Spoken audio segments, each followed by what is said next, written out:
Welcome to the story. Don't forget to like, subscribe and support me.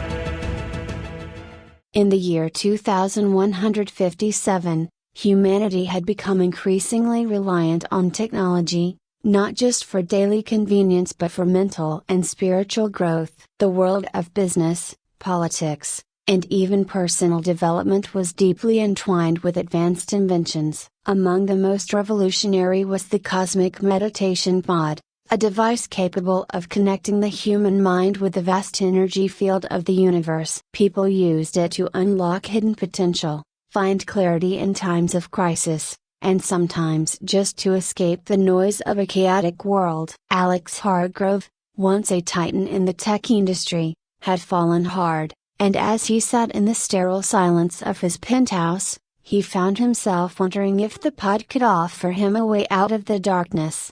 Alex wasn't always this lost. In his mid-40s, he had built an empire on innovative software solutions, predicting market trends, and capitalizing on AI-driven technologies. His company, Aegis Tech, was a juggernaut, a household name synonymous with cutting-edge security systems and AI integration. But the world of tech was volatile. A few bad investments, a couple of rushed projects, and a new competitor with deeper pockets and better marketing, had led to a catastrophic collapse of his business. The investors fled, his reputation took a nosedive, and Alex went from being a revered CEO to a cautionary tale in the business world. Now, Alex sat alone in his high-rise apartment, watching the city sprawl beneath him, the lights twinkling like stars too distant, too far removed from his reality. He had tried everything to claw his way back: personal coaches,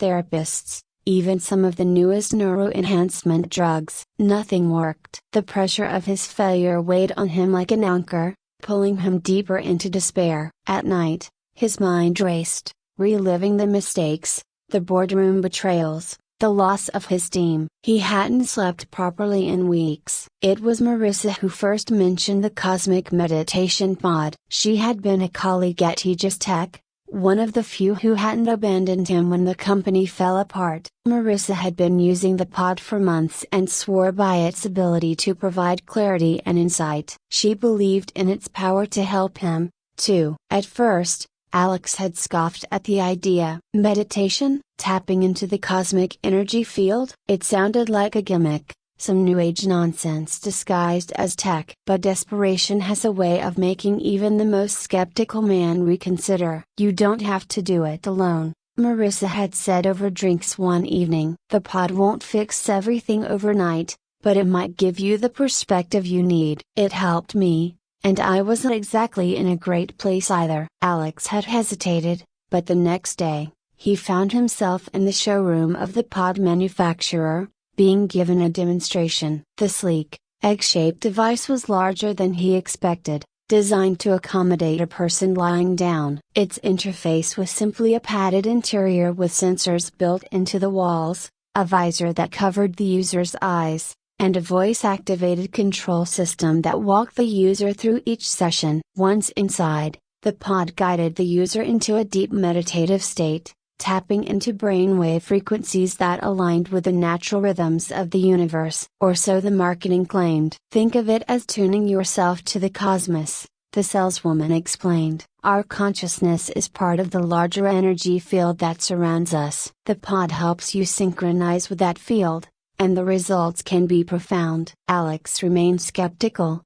but he agreed to give it a try. He had nothing left to lose. The first session was disorienting. Lying inside the pod, Alex felt a strange mix of claustrophobia and serenity. The visor descended over his eyes, and he was bathed in darkness. A soft voice guided him through breathing exercises, instructing him to focus on the rise and fall of his chest, the rhythm of his breath. Slowly, the tension in his body began to melt away. The voice instructed him to let go of his thoughts, to stop clinging to the past, to the mistakes he had made. Alex tried, but the images of his failure still crowded his mind. Then, the voice changed, and something else happened. A low hum began to vibrate through the pod, resonating in his bones, in his core. As the hum grew louder, Alex felt himself being pulled into a deeper state of consciousness. The pod's visor, now glowing faintly,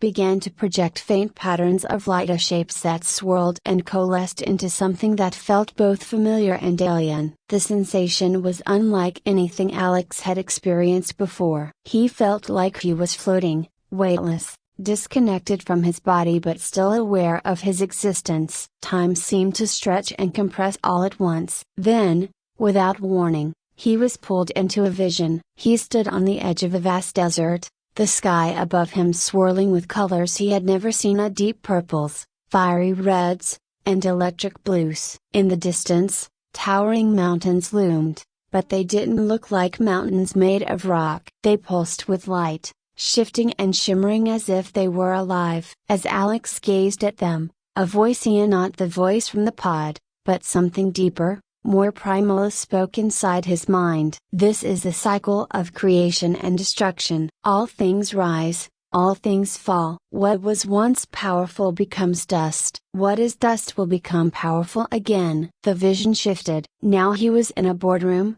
his old boardroom at HFY Tech. He saw himself sitting at the head of the table, surrounded by his team. They were discussing the next big project, the one that had failed so spectacularly. He heard himself speak, confident and determined. But from this new perspective, he saw the cracks in his plan, the arrogance in his voice. He hadn't listened to the warnings, hadn't considered the risks. It was painful to watch. The vision dissolved, and Alex was back in the desert. The voice returned. You must let go of what was. Only then can you become what you are meant to be. When the session ended, Alex emerged from the pod feeling drained but also strangely light. For the first time in months, his mind wasn't racing. The failures still existed, but they no longer defined him. He had always clung to the past, to the image of himself as a successful CEO. But the vision, the desert,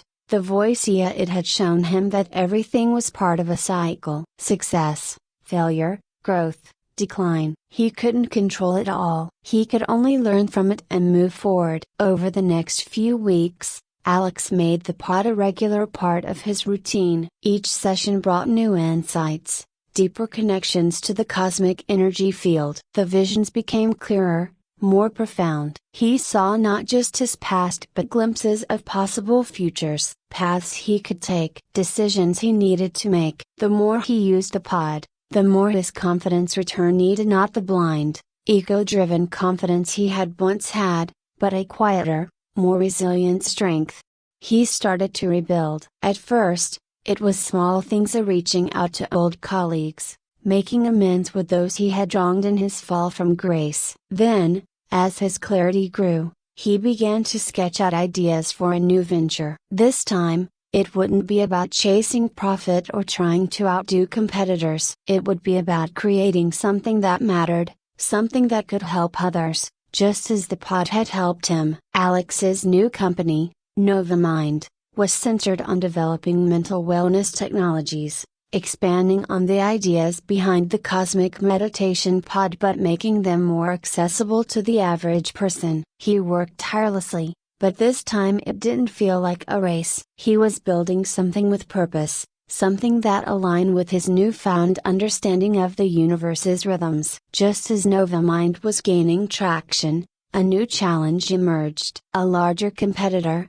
Neurocorp, began launching a smear campaign against Alex's company, accusing him of unethical practices, trying to paint him as the same greedy CEO who had driven HFY Tech into the ground. The accusations were baseless, but they were damaging. Investors grew wary, and NovaMind's stock took a hit. In the past, Alex would have panicked, would have scrambled to counter the attacks with aggression, throwing money at the problem in hopes of silencing his detractors. But he had learned better now. Instead of reacting impulsively, he returned to the pod. Inside the cosmic meditation pod, Alex felt the familiar hum resonating deep within him. The world outside, his worries about Neurocorp, the potential collapse of NovaMind, all of it faded. He took a deep breath, following the guidance of the pod's voice, letting his consciousness drift deeper into the universal energy field. The visions returned, clearer now, almost like memories of a life he had yet to live. He was standing on a cliff overlooking a vast ocean, its waves crashing rhythmically against the rocks below. The horizon stretched endlessly, and the sun was setting, casting the sky in hues of orange and violet. The voice that had spoken to him before returned, but this time it felt more personal, more connected to his own thoughts. Every challenge is an opportunity to adapt, to grow. The waves do not fear the shore, they meet it with grace and persistence. You must do the same. Alex focused on the waves, watching as they surged forward, met resistance, and receded only to return again. He understood now. Neurocorp's attacks were just another wave, another obstacle that, if met with patience and strategy, could be overcome. He wasn't that reckless, ego-driven CEO anymore. The pod had helped him reshape his mindset, and now, standing on this metaphorical cliff, he realized how much he had changed. The universe itself was a teacher, and the lessons it imparted weren't always easy, but they were necessary. When the session ended, Alex opened his eyes, blinking as the dim light of his apartment came back into focus. The clarity remained. He wasn't going to react with anger or desperation. That was the old Alex. This time, he would lean into the challenge, not fight against it. He left the pod, grabbed his tablet, and immediately started strategizing. Neurocorp's smear campaign was targeting his past, trying to associate him with the failure of Aegis Tech. Alex knew that although he wasn't that person anymore, but public perception could be tricky. He had to show people, investors, and the market that Novamind was different, that he was different. He decided to take a bold step, one that the old Alex would never have considered: transparency. The following morning, Alex called a press conference. His PR team had advised against it, warning that it could backfire, that addressing the accusations directly would only give them more weight. But Alex trusted his instincts, or rather, the instincts he had honed through his meditative sessions. He knew this was the right move. The press room was packed. Journalists, industry insiders, and even a few former Aegis Tech employees filled the space, eager to see how Alex would handle the growing scandal. He stepped up to the podium, calm and composed. The lights from the cameras flashed, and a low murmur of conversation fell to silence as he began to speak. "I'm not here to deny the accusations being thrown at me," Alex said, his voice steady. "I'm here to address them head on, because the truth is, yes, I failed. My last company collapsed, and I made mistakes, big ones. But failure is not the end. It's part of the process. It's how we learn,